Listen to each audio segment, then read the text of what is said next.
वासुदेवाय। ओम अज्ञानतिमिरन्धस्य ज्ञानाञ्जनशलाकया चक्षुरुन्मिलितं येन तस्मै श्रीगुरुवे नमः। 7 मार्च और मायापुर में 1976 में श्रील प्रभुपाद कह रहे हैं, श्री कृष्ण के सेवक की सेवा करना सीधे श्री कृष्ण की सेवा करने से श्रेष्ठ है, क्योंकि यदि श्री कृष्ण का सेवक कुछ वचन देता है, यदि श्री कृष्ण का सेवक कहे मैं तुम्हें कृष्ण लोक ले जाऊंगा, आप निश्चित ही वहां जाएंगे। तो श्रील प्रभुपाद ये कैसे कह रहे हैं? अपने मन से कह रहे हैं? हाँ, भगवान अपने भक्त का कहना नहीं बोलते। ठीक है, तो कहाँ कह रहे हैं भगवान? भागवतम में। हाँ, भगवत गीता में। भगवत गीता में कहाँ है? भगवान अपने भक्तों को ऊपर रख रहे हैं। क्या सरधर्मान परितज है, नाम है भक्ता प्रणश्य। वो उसका इंटरप्रिटेशन ऐसे ही है कि कौनते प्रति जाने ही, एक्चुअली वो है कौनते प्रति जाने ही, कि भगवान अर्जुन को क्यों कह रहे हैं, ये प्रश्न वहां पर उठता है कि भगवान अर्जुन को क्यों कह रहे हैं कि हे कुंती पुत्र तुम कहो कि मेरे भक्त का कोई विनाश नहीं होता। तो कौनते प्रति जाने ही, तो तुम डिक्लेयर करो बल्कि। तो वहां पर भी वही आ रहा है कि भगवान एक्चुअली सारा क्रेडिट भक्तों को देना चाहते हैं। और जैसे श्रील प्रभुपाद भी कह रहे हैं कि अगर यदि श्री कृष्ण का सेवक कहे मैं तुम्हें कृष्ण लोक ले जाऊंगा, तो आप निश्चित ही वहां जाएंगे, क्योंकि यदि श्री कृष्ण का सेवक कुछ वचन देता है तो भगवान को वचन पूरा करना पड़ता है। और कौन सा श्लोक है भगवद गीता में जो गुड? तो एक्चुअली तो वहां पर भी भगवान एक प्रोसेस बता रहे हैं। कौन सा नंबर है श्लोक का? अनंत याद किया था ना आपने? तद विधि 4.34। गुड। तद विधि पूरा श्लोक बताओ।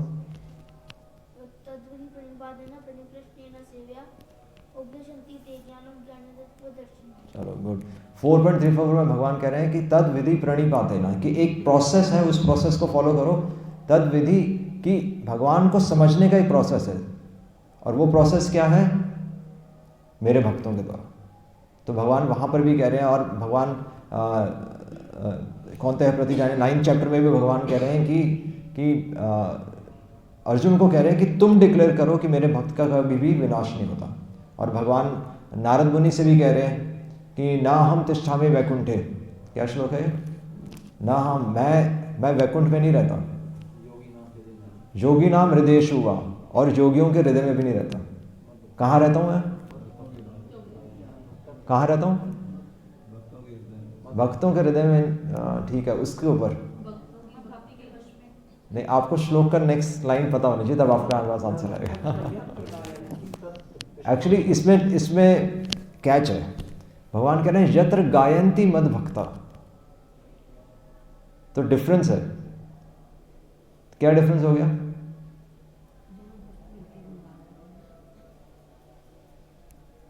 मतलब केवल भक्त की बात नहीं हो रही। यत्र गायन्ति मद भक्ता, जहां मेरे भक्त मेरा गुणगान करते हैं।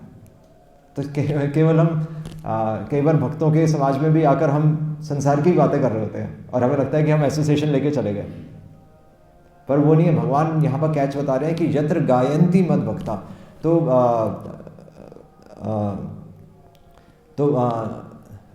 वहाँ पर आ रहा है, तो टीचिंग्स ऑफ प्रहलाद महाराज। तो वहाँ पर भी एक्चुअली तो प्रहलाद महाराज क्या कह रहे हैं? प्रहलाद महाराज कह रहे हैं कि मुझे अपनी कोई चिंता नहीं है। तो उसके बाद आगे क्या कह रहे हैं प्रहलाद महाराज? मुझे अपनी चिंता क्यों नहीं है? किसी को आंसर पता है? वैसे तो सभी भक्त कहते हैं कि मुझे अपनी चिंता नहीं है, मुझे आपकी चिंता है कि मतलब कि आपकी इच्छा कैसे पूरी हो। पर प्रहलाद महाराज एक और चीज़ बहुत स्पेसिफिक कह रहे हैं कि मुझे अब अपनी चिंता नहीं है। बहुत अच्छी लाइन है, किसी ने कैच नहीं की? प्रभुपाद लिख रहे हैं छोटी सी किताब है पर बहुत अच्छी लाइन है। प्रभुपाद लिख रहे हैं कि प्रहलाद महाराज कह रहे हैं कि मुझे अपनी कोई चिंता नहीं है, क्योंकि मैंने आपका गुणगान करना सीख लिया है। ये लिख रहे हैं वहाँ पर ना, प्रभुपाद लिख रहे हैं क्योंकि भगवान का गुणगान करना अगर आ जाए हमें, तो फिर हमें कोई चिंता नहीं है। और यही चीज़ एक्चुअली श्रील प्रभुपाद भी कह रहे हैं कि तो भगवान का गुणगान किस प्रकार होगा, कैसे कैसे होगा भगवान का गुणगान? वापस आना थोड़ा ना, यत्र गायंती मद भक्ता, भगवान का गुणगान भक्तों के द्वारा होगा, क्योंकि भक्त भगवान का गुणगान करते हैं, है ना। तो एक्चुअली भगवान सारा क्रेडिट हमेशा भगवान एक्चुअली दूसरों को मतलब भक्तों को ऊपर रखते हैं या भक्तों को सपोर्ट करते हैं। योगक्षेमम वहाम्यहम्, तो भगवान जो भक्तों की जो हमारे जीवन में जो कमियां हैं उनको पूरा करते हैं और अपने भक्तों को एम्पावर करते हैं कि जिससे एक्चुअली किसकी ग्लोरी बढ़े। हम वैसे कहते हैं कि भगवान की ग्लोरी बढ़े, पर भगवान ने भक्तों को और भक्ति को ऊपर रखा है। आप भगवत गीता में आप देखेंगे भगवान ने एक्चुअली अपने आप को भी किसके हवाले किया हुआ है, भक्तों के और भक्ति के हवाले किया हुआ है। तो भगवान इस प्रोसेस को एक्चुअली ऊपर रखते हैं, और क्योंकि भगवान भी इस प्रोसेस को ऊपर रखते हैं, इसलिए भगवान इस संसार में, तो एक्चुअली भगवान भी में भी स्वार्थ नहीं हुआ, क्योंकि भगवान कह रहे हैं कि मैं भी भक्ति के वश में आ जाता हूं। भगवान ये नहीं कह रहे कि मेरे को सरेंडर करो, जो मैं भक्त्या प्रयच्छति, भगवान एक्चुअली भक्ति के इस प्रोसेस को पावरफुल बना रहे हैं कि जो भी इस प्रोसेस को फॉलो करेगा तद विधि प्रणिपातेन, इस प्रोसेस को अगर कोई भक्तों को अगर कोई ग्लोरीफाई करना सीख जाएगा तो वो निकल जाएगा। और श्रील प्रभुपाद भी यही कह रहे हैं, और इसलिए कह रहे हैं कि यत्र गायन्ति मद भक्ता तत्र तिष्ठामि नारद, कि मैं वहाँ रहता हूँ जहाँ मेरे भक्त मेरा गुणगान कर दे, क्योंकि वो मेरा गुणगान नहीं, वो भक्ति का गुणगान है। और इसके कंटेक्स्ट में एक्चुअली मेरे को एक बहुत अच्छा एक लेटर मिला, तो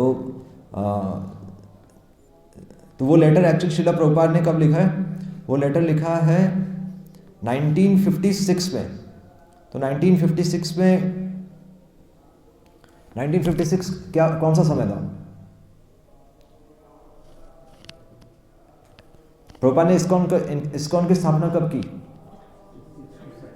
66 में। 65 में तो अमेरिका गए थे, और 65 में अमेरिका गए थे, 66 में इस्कॉन की स्थापना हुई, और 10 साल लग गए पूरे इस्कॉन को एस्टेब्लिश, मतलब पूरा जो हम आज जिस कंडीशन में इस्कॉन पूरे वर्ल्ड वाइड है, तो वो प्रभुपाद ने पूरे 10 सालों में एस्टेब्लिश किया। पर ये बात हो रही है 1956 की, 1956 यानी कि अमेरिका जाने से भी 10 साल पहले, और जब प्रभुपाद का कोई शिष्य नहीं था, जब ये वो उन 30 सालों का ब्यौरा है, मतलब उस परिस्थिति के दौरान की बात है जब प्रभुपाद को कोई फॉलो करने को तैयार नहीं था, और उस समय का लेटर है, बहुत अच्छा लेटर है। और ये लेटर किसको लिखा है प्रभुपाद ने? कोई गैस भी नहीं कर सकता। ये लेटर लिखा है प्रेसिडेंट को, डॉक्टर राजेंद्र प्रसाद। प्रभुपाद सीधा हाई शॉट्स को लेटर लिखते थे सीधा, और प्रभुपाद लिख रहे हैं। तो अब प्रभुपाद बता रहे हैं कि भक्तों की पावर क्या होती है।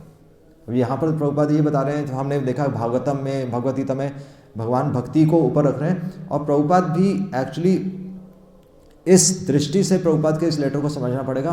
प्रभुपाद कह रहे हैं डॉक्टर राजेंद्र प्रसाद को, प्रभुपाद कह रहे हैं कि बिलीव मी और नॉट, कि चाहे आप मेरे पे विश्वास करिए ना करिए, ये डॉक्टर राजेंद्र प्रसाद को 1956 में कह रहे हैं, believe me or not, I have got the clue of going back to God, कि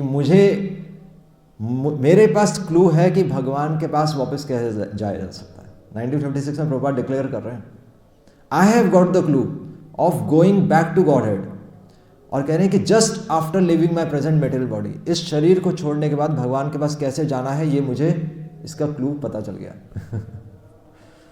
और कह रहे हैं कि और इसलिए मैं अपने साथ जो यहाँ पर जीवात्मा है, मैं उनको अपने साथ ले जाना चाहता हूँ, और इसलिए मैंने बैक टू गॉड हेड जो ये मैगजीन है ये मैंने शुरू की है। इसलिए मैंने मतलब भगवान का प्रचार शुरू किया है। तो वहाँ पर डॉक्टर राजेंद्र प्रसाद को कह रहे हैं। और आगे कह रहे हैं कि please do not think of me as a wonderful or a mad man, कि मुझे पागल मत समझना कि मैं कह रहा हूँ, कह रहे हैं कि मैं कोई मिरेकल्स भी नहीं करने वाला, ना मैं आपको कोई जादू दिखाने वाला हूँ और मैं आपको भगवान के धाम ले जाऊँगा, और ना मैं कोई पागल हूँ। वो कह रहे हैं कि जब मैं कह रहा हूँ कि मैं भगवान के पास वापस जाऊँगा, when I say that I shall go back to Godhead after living my present material body, it is quite possible for every one of us. कह रहे हैं कि ये संभव है हम सभी के लिए, और मुझे इसका क्लू पता चल गया। और जहाँ पर श्रील प्रभुपाद कह रहे हैं कि वो क्लू क्या है, कि मेरे पास, कि मुझे पता है कि कैसे इस भवसागर को अब पार किया जाए, और उसका प्रोसेस क्या है। आई have simply adopted the easy method. मैंने केवल एक प्रोसेस को फॉलो करना सीख लिया, और वो प्रोसेस क्या है, ये बता सकता है? श्रील प्रभुपाद किस प्रोसेस की बात कर रहे हैं?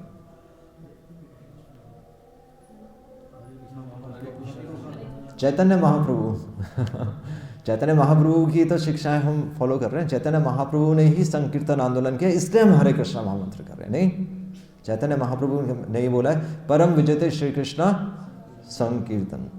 तो इसलिए श्रील प्रभुपाद कह रहे हैं, I have simply adopted the easy method of Shri Chaitanya महाप्रभु।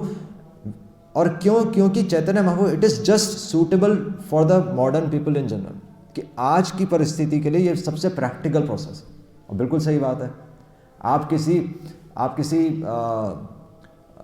किसी नाई वाले को ले आइए, आप किसी कुक को ले आइए, आप किसी फिलोसोफर को ले आइए, आप किसी डॉक्टर को ले आइए, आप किसी इंजीनियर को ले आइए, किसी साइंटिस्ट को ले आइए, हर किसी के लिए हरे कृष्णा महामंत्र हर किसी को एक ही गाड़ी में बैठना है।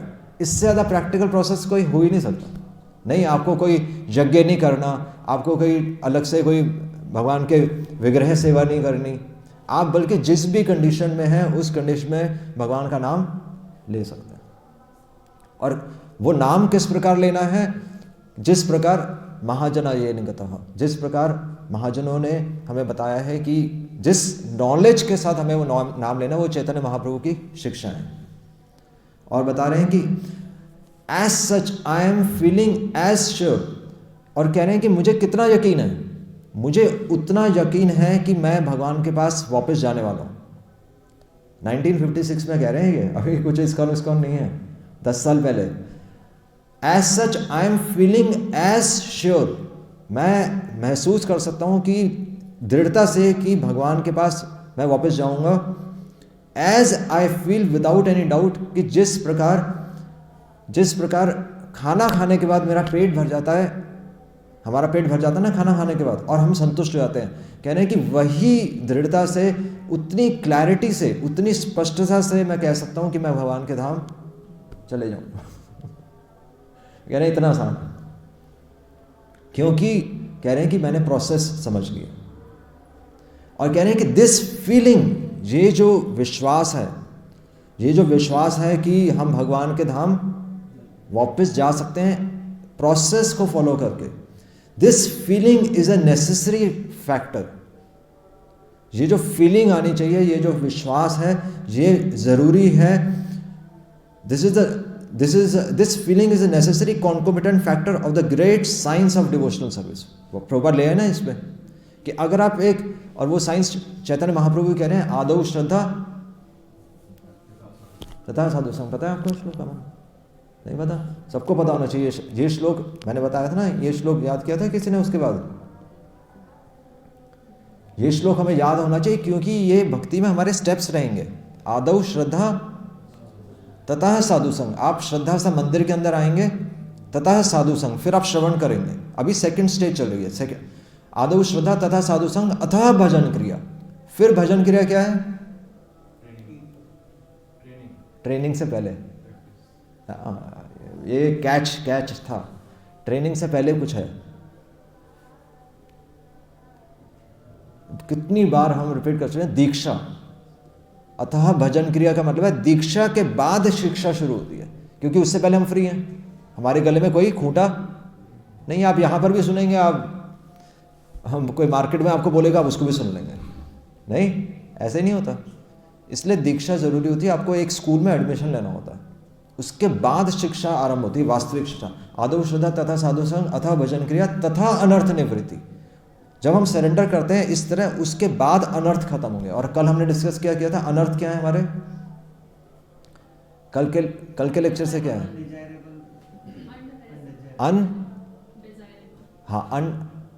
अननेसेसरी डिजायर्स, क्या यही था ना, अनडिजायरेबल वेल्थ, अनडिजायरेबल वेल्थ, जो हम अननेसेसरी चीज़ों को इकट्ठा कर रहे हैं, अनावश्यक, वो हमारे अनर्थ हैं, सिंपल। तो कह रहे हैं कि this feeling is a necessary concomitant factor of the great science of devotional service in the approved line of Shri Chaitanya Mahaprabhu. Chaitanya Mahaprabhu के अनुसार अगर हम भक्ति के मार्ग पर चलेंगे तो जिस प्रकार आप खाना खाकर संतुष्ट हो जाते हैं, जिस विश्वास के साथ हम खाना खाते हैं और संतुष्ट हो जाते हैं, उसी विश्वास से हम भगवान के धाम चलेंगे। श्रील प्रभुपाद कह रहे हैं, और कह रहे हैं कि इसलिए क्योंकि मैं इस प्रोसेस को समझ गया हूँ। प्रहलाद महाराज भी कह रहे हैं कि मैंने भगवान का गुणगान करना सीख लिया है, और कह रहे हैं कि I am therefore very eager, इसलिए मैं बहुत उत्सुक हूँ to broadcast the secret of my success. 1956 में कह रहे हैं श्रील प्रभुपाद कि मैं सक्सेसफुल हूँ। 10 साल बाद नज़र आएगा, पर वो अभी नज़र नहीं आएगा। हमारे जीवन में हमें लगता है कुछ हो ही नहीं रहा, कुछ हो ही नहीं रहा। प्रभुपाद को उसी समय विश्वास था। प्रभुपाद कह रहे हैं कि I am very eager to broadcast the secret of my success. Prabhupada कह रहे हैं मैं सक्सेसफुल हूँ। प्रहलाद महाराज भी कह रहे हैं कि मैं सक्सेसफुल हूँ। सारे भक्त यही कह रहे हैं, भगवान भी ये कह रहे हैं, यत्र गायंती मद भक्ता। प्रोसेस यही है, तद विधि प्रणिपाते न। आप किसी उपदेक्षन्ति ते ज्ञाना ज्ञानिनस तत्वदर्शिना, जिसने तत्व का दर्शन कर लिया बस उसके पास चले जाओ। I am very eager to broadcast the secret of my success to all men and women of the world as a natural consequence, and I am seeking your excellency's help। और इसलिए मैं आपकी मदद चाहता हूँ कि इस भगवान के मैसेज को हम ज़्यादा से ज़्यादा स्प्रेड करें। बहुत अच्छा ये लेटर है। तो श्रील प्रभुपाद ये कह रहे हैं कि I am crying alone in the wilderness, कि मैं इस संसार रूपी जंगल में मैं अकेला प्रयास कर रहा हूँ, मुझे हेल्प चाहिए। तो प्रभुपाद तो श्योर हैं कि मैं भगवान के धाम जा सकता हूँ, और प्रभुपाद कह रहे हैं कि इस शरीर को छोड़ने के बाद मैं जाऊँगा भी, पर मैं सबकी मदद करना चाहता हूँ। और इसलिए श्रील प्रभुपाद ने बोला प्रीचिंग इज द एसेंस। ये जो भगवद गीता और भागवतम है, और जो चैतन्य चरितामृत, यानी कि चैतन्य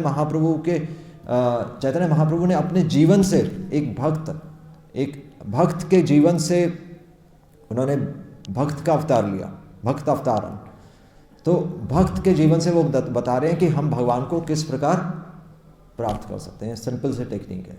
इसलिए हम आज गौर पूर्णिमा भी है, और हम चैतन्य महाप्रभु की दृष्टि से हम समझने का प्रयास करते हैं कि हम भगवान को कैसे, अपने भगवान का गुणगान किस प्रकार करना है। भक्तों के जीवन से हम सीखते हैं कि भगवान का गुणगान किस प्रकार करना है। हरे कृष्णा कृष्णा कृष्णा हरे हरे, हरे राम राम राम हरे हरे। श्रील प्रभुपाद की जय। बहुत अच्छा और बहुत स्ट्रेटेजिक टाइम पे है ना, 1956। ये टाइम कुछ भी नहीं हो रहा था, सांसारिक दृष्टि में कुछ भी नहीं हो रहा था, पर बहुत कुछ हो रहा था, क्योंकि ये फाउंडेशन है। इस फाउंडेशन पे इस्कॉन बना। ये दृढ़ता एक भक्त में होनी चाहिए कि मैं भगवान के धाम जाऊंगा अगर मैं इस प्रोसेस को फॉलो कर लूँगा। सिर्फ जाऊंगा नहीं, यत्र गायंती मद भक्ता। अगर हम भगवान का गुणगान करेंगे, भक्तों का गुणगान करेंगे, तो स्वाभाविक चले जाएंगे। ये दृढ़ता होनी चाहिए। हरे कृष्ण। प्रश्न किसी का? प्रैक्टिकली मैंने भागवतम में भगवान ने प्रूव कर दिया ना, जब नारद जी ने उनको बता दिया है भगवान आपका उद्धार करेंगे। नलकुबर मणिग्रीव तो भगवान ने नारद जी की बात को रखा। हर जगह, एक्चुअली हर जगह अगर आप दृष्टि देखेंगे तो भगवान भक्तों को ही ऊपर रखता है। ये तो हर जगह, तभी बता रहे हैं इस प्रोसेस को आप समझ जाइए। केवल भगवान का नहीं, भगवान और भगवान के भक्तों का गुणगान करना। हरे कृष्ण। श्रील प्रभुपाद की जय।